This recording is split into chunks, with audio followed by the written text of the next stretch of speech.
اور عالمہ صفا فاطمہ نفلی صدقے کے فضائل اور فوائد بیان کیجیے۔ اعوذ باللہ من الشیطان الرجیم، بسم اللہ الرحمن الرحیم۔ اللہ رب العزت نے انسان کو عبادت کے لیے پیدا فرمایا، لہٰذا عبادت کرنا آسان بھی بنایا ہے۔ فرض بھی عبادات ہیں، واجب بھی ہیں، نفلی عبادات بھی ہیں۔ تو اس کا مطلب یہ ہے کہ اگر ہم خاص طور پر صدقے کے ہی مفہوم کو دیکھ لیں تو چھوٹے چھوٹے سے کام جن کو نارملی ہم اتنی ویلیو نہیں دے رہے ہوتے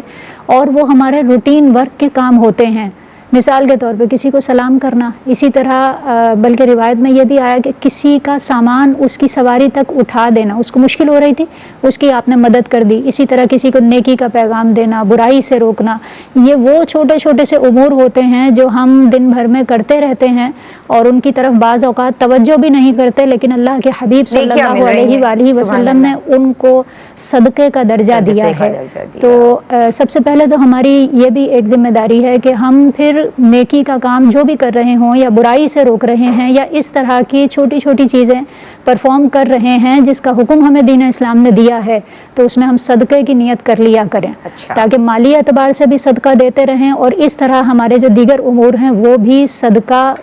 بن جائیں اور ان پر بھی صدقے کا ثواب ملے۔ اللہ رب العزت نے قرآن کریم میں ارشاد فرمایا، الذین ينفقون اموالهم باللیل والنہار سرا وعلانیۃ،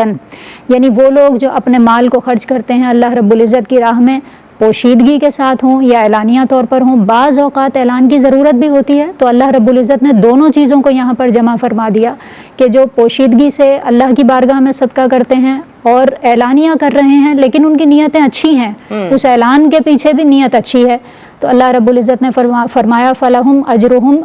عِنْدَ رَبِّهِمْ وَلَا خَوْفٌ عَلَيْهِمْ وَلَا هُمْ يَحْزَنُونَ، یعنی یہ وہ لوگ ہیں جن کا اجر اللہ رب العزت کے پاس محفوظ بھی ہے اور انہیں کسی قسم کا کوئی خوف اور غم نہیں ہوگا۔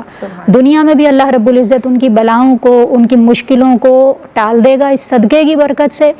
عمر میں بھی اضافہ ہوتا ہے، رزق میں برکت ہوتی ہے اور بے شمار فضائل جو حدیث پاک میں بیان بھی کیے گئے، اور اسی طرح آخرت میں بھی اللہ رب العزت ان کو اجر عطا فرمائے گا۔ حتیٰ کہ آیت مبارکہ میں ذکر ہوا کہ یہ وہ لوگ ہیں کہ جو اللہ کی راہ میں صدقہ کرتے ہیں اللہ ہی کے دیے ہوئے میں سے، تو کوئی جان نہیں جانتی کہ اللہ رب العزت نے ان کے لیے آخرت میں کیا انعام پوشیدہ رکھا ہے۔ اس کا مطلب ہے کہ یہ اجرہم، ان کا اجر اللہ رب العزت کے ذمہ کرم پر ہے، اور جب دینے والا اجر دیتا ہے اور اللہ رب العزت اپنی بارگاہ سے اجر دیتا ہے تو پھر ظاہر ہے کہ اس کا حساب اور شمار ہم نہیں کر سکتے، اور خود آیت مبارکہ میں ہی اللہ رب العزت نے اس کا بھی ذکر فرمایا کہ تم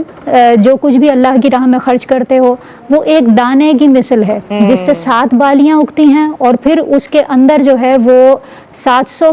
دانے ہوتے ہیں، اور پھر اللہ رب العزت نے بیان فرمایا واللہ یضاعف لمن یشاء، یہ بھی اللہ رب العزت کی جو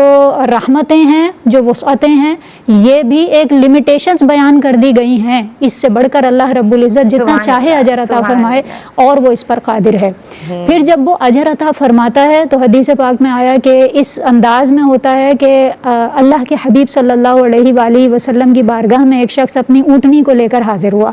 اس کی لگام پکڑی ہوئی تھی اور عرض کیا کہ یہ میں اللہ کی راہ میں صدقہ کرنا چاہتا ہوں۔ نبی پاک علیہ الصلوۃ والسلام نے فرمایا کہ قیامت کے دن تمہیں 700 اونٹنیاں ایسی دی جائیں گی اور ان کو بھی لگام ڈلی ہوئی ہوگی، یعنی وہ بھی اللہ رب العزت تمہارے تابع کر دے گا ان اونٹنیوں کو اور وہ تمہاری ملکیت میں ہوں گی۔ تو یہ بتانا یہاں مقصود ہے کہ یہاں پر آپ جو صدقہ کر رہے ہوتے ہیں اللہ رب العزت اس کی کیفیت کو بھی جانتا ہے، آپ کی نیتوں کو بھی جانتا ہے اور اس کے مطابق وہ اجر دینے پر قادر ہے، اور 700 گنا یہ تو ایک لمٹ ہے اور اس سے بڑھ کر جتنا چاہے اللہ رب العزت صدقے کا ثواب عطا فرماتا ہے۔ تو ہمیں اہتمام کرنا چاہیے دنیا کے فائدے کے لیے بھی اور اخروی فائدے کے لیے بھی۔